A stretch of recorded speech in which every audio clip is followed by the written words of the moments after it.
Don't let the title of this video fool you, folks. This is not a comparison, at least not a conventional one, because for it to count as one of those, you need at least a couple cars that people might actually cross-shop against each other.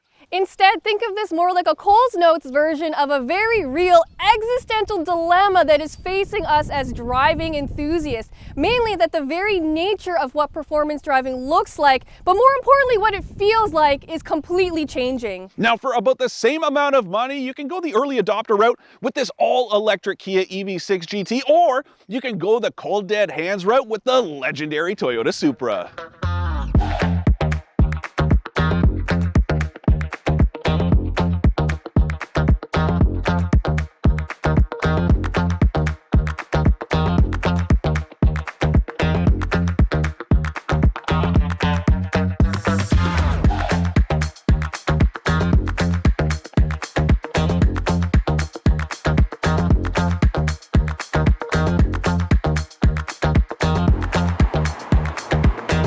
For more expert car reviews, don't forget to share our channel and subscribe so you can catch some of this and maybe even a little of that.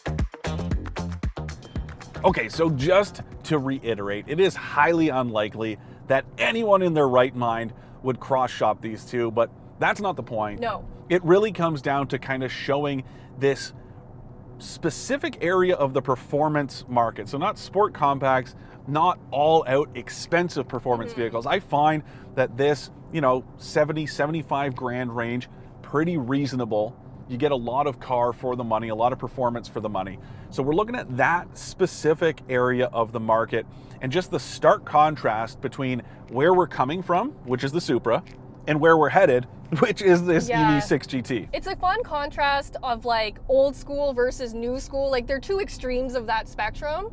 And they both take a very different approach to performance, like so different. Now the other thing to keep in mind, electrification is coming whether you like it or not.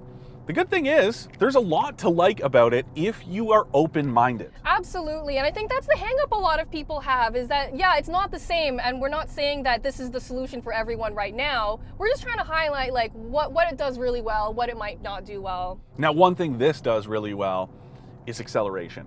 This one makes, what, 576 horsepower, 545 pound-feet of torque. We're gonna go ahead and put it into GT mode. We're gonna roll to a stop here. I should have had some Pepto-Bismol earlier. I think this is the first time you've been in this car. That's true, I've never done a full launch. Okay, ready? Yep. 3, 2, 1. Oh my God. You feel that like right in your stomach. Now, officially, 0 to 100 takes right around 3.4 seconds. Which is funny because the Supra is a second slower. And I find once you get down into this neighborhood, especially with electric cars, they feel even quicker than their numbers would have you believe. Absolutely. So I do like the EV6 GT, but what's missing is the drama. And I feel like the Supra does drama really, really well. It's just, look at that. It sounds good. I love this manual shifter. It is so good. When I drove it on the track late last year, which, remember we didn't get the video out because the mic went kaputs on me, but it is so good. It's so well paired to this 3-liter straight 6 turbocharged. And anybody who complains that BMW built this and not Toyota is absolutely foolish. That doesn't make sense to me. They should just be happy that a car like this exists, period. Exactly. And the fact that it is BMW. It's not like Daewoo built it.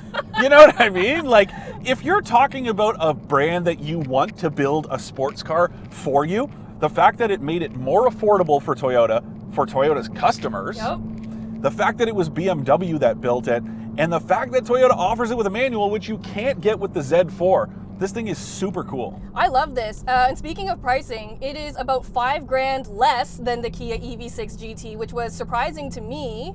And when I first got in it, I was really surprised by how like refined it felt. Like this isn't some hooligan sports car. It feels really tight and really refined, and I love driving it. For sure, and it also feels really like light and slithery through the corners. I find with the manual transmission, it makes it feel a lot more like a more powerful GR86, whereas with the automatic, it feels a little bit more like a GT car. Yeah, for sure. It just adds a little bit more excitement. You know, shifting your own gears is always so much fun. When you get it just right, it's so satisfying, and it has automatic rev matching downshifts, which I love.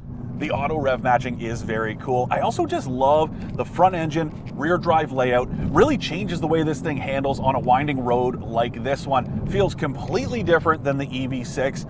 And really, it's this kind of holistic experience.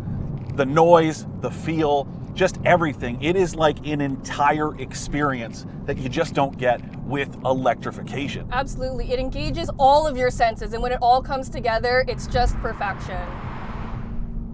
I mean, as soon as you get back into the EV6 GT, it just feels different. Now, luckily, it is more than just additional output, but it also doesn't feel as purpose-built as the Supra. No, and what I'm finding in here is that I'm very isolated from everything else that's happening. You know, the noise, the feeling, it's just so different from the Supra.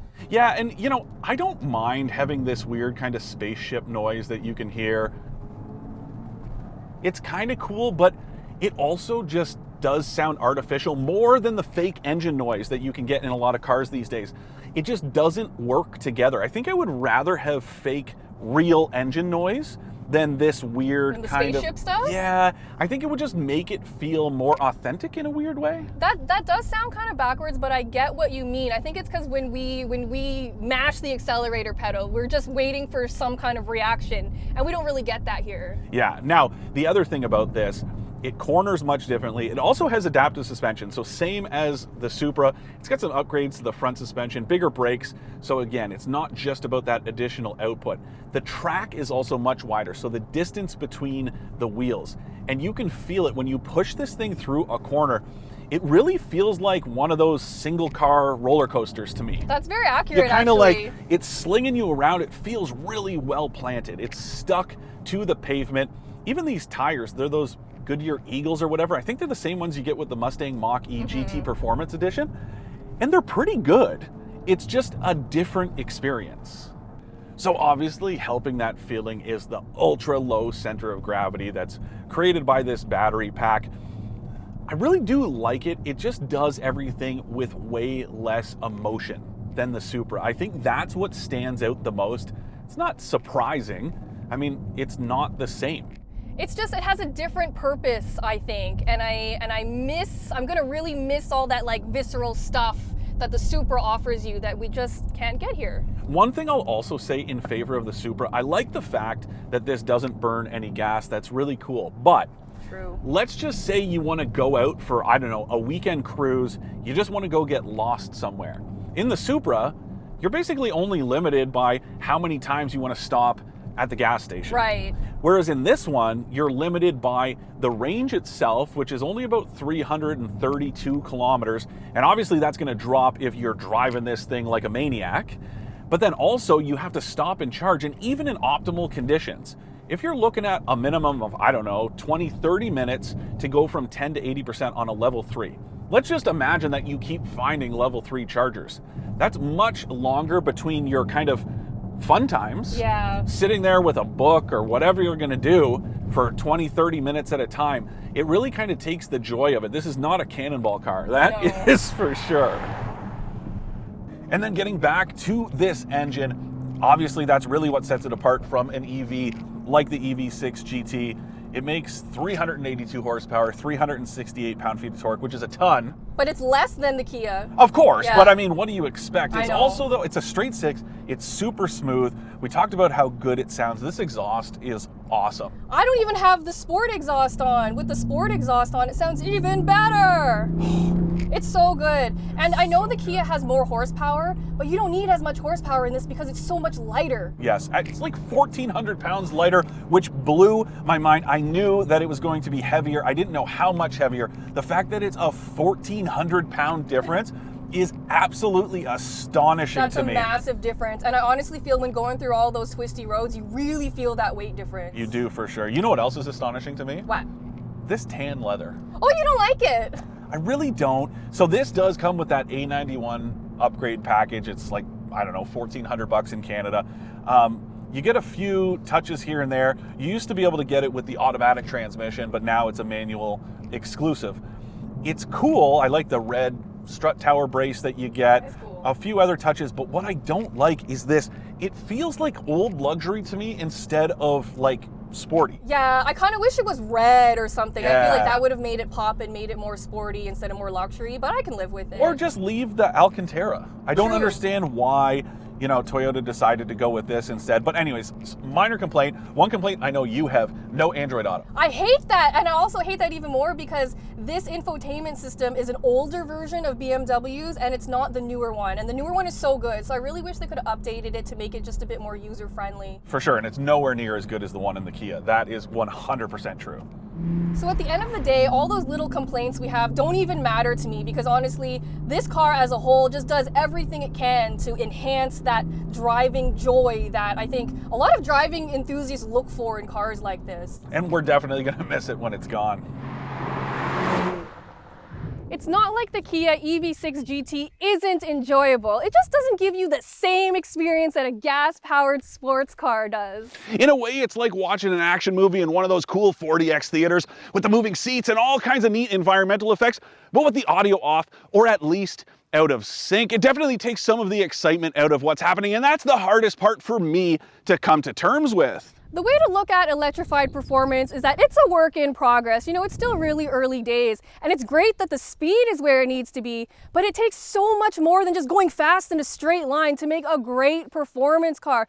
And I think the challenge for a lot of EV makers is to somehow bring that excitement and drama into the performance EV driving experience. And until that happens, you're gonna have a really hard time getting a car like the Supra away from me. Wasn't that hard? Come on!